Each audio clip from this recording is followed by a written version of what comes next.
படித்துளிகள் December 21, 2025. இன்றைய தியானத்திற்கான தலைப்பு கண்ணீரை காணும் தேவன். தியான வசனம் யோபு 16:20.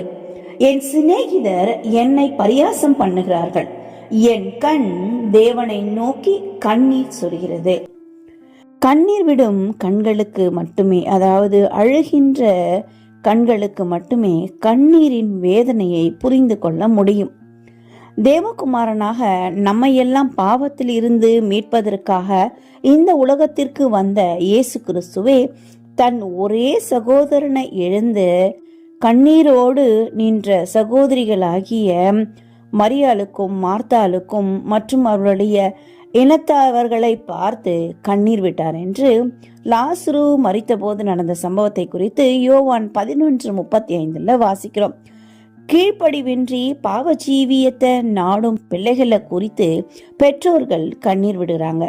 குடும்பத்தை கவனிக்காம அக்கறையின்றி வீணாக தன் பணத்தை செலவு செய்யும் கணவரை குறித்து கண்ணீர் விடும் மனைவிகளும் உண்டு. மனைவியின் அன்பு இல்லாத நடத்தையினால யாரும் அறியாம தனிமையிலே வாடும் கணவர்களும் உண்டு. இன்னும் வாழ்க்கையின் வேதனை, துன்பம், நோய், இழப்பு இவற்றினால கண்ணீர் விடுபவர்களும் எத்தனையோ பேர். இன்று நாமும் கூட தாவீது ராஜாவை போல இரவு முழுவதும் நம் படுக்கையில கண்ணீரினால நனைத்து தேவனை நோக்கி, என் அலைச்சல்களை தேவரீர் எண்ணி இருக்கிறீர், என் கண்ணீரை துருத்தியில் வையும், அவைகள் உம்முடைய கணக்கில் அல்லவோ இருக்கிறது என்று கூறி கர்த்தர் மேல் நம் முழு நம்பிக்கையை வைத்து அவர் கண்ணீர் யாவையும் துடைக்கும் தேவன் என்று தாவீதின் கண்ணீரை துடைத்து மகிழ்ச்சியினாலே நிரப்பினவர் நம்முடைய வேதனையின் கண்ணீரை ஆனந்த கண்ணீராக மாற்றுவார். தாவீது மட்டுமா தேவனை நோக்கி கண்ணீர் சொரிந்த யோபு, எசேக்கியேல், எரேமியா, பவுல் அப்போஸ்தலர், இன்னும் அநேகர் தன் கண்ணீரின் பதிலை பெற்றுக்கொண்டு ஆறுதல் அடைந்தார்கள் என்று வேதத்திலே வாசிக்கிறோம்.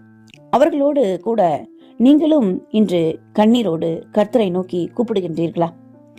வேதம் சொல்லுகிறது, எரேமியா 31:16, நீ அழாதபடிக்கு உன் சத்தத்தை அடக்கி உன் கண்ணீரை விடாதபடிக்கு உன் கண்களை காத்துக்கொள் என்று கர்த்தர் சொல்கிறார். ஏசாயா 25:8, எல்லா முகங்களிலும் இருந்து கண்ணீரை துடைத்து தமது ஜனத்தின் நிந்தையை பூமியில் இராதபடிக்கு முற்றிலும் நீக்கி போடும் கர்த்தர் என்று அந்த வசனம் வாசிக்கிறோம். உங்கள் கண்ணீரையும் வருகின்ற புதிய வருடத்துல துடைத்து உங்கள் நிந்தைகளையும் முற்றிலுமாக ஆண்டவர் நீக்கி போடுவார் என்று விசுவாசிப்போம். அதே விசுவாசத்தோடு அவருடைய பாதத்துல உங்களுடைய இருதயத்தையும் அதில் உள்ள வேதனையின் கண்ணீரையும் ஊற்றி அவரிடத்துல மன்றாடுவோம். தேவன் அவற்றை ஆசீர்வாதமாக மாற்றுவார் என்பது நிச்சயமே. அப்படிப்பட்ட நிச்சயத்தையும் சந்தோஷத்தையும் நாம் பெற்றுக்கொள்வோம். தேவன் நம்மை ஆசீர்வதிப்பார். இந்த நாள் உங்களுக்கு இனிய நாளா இருக்கட்டும்.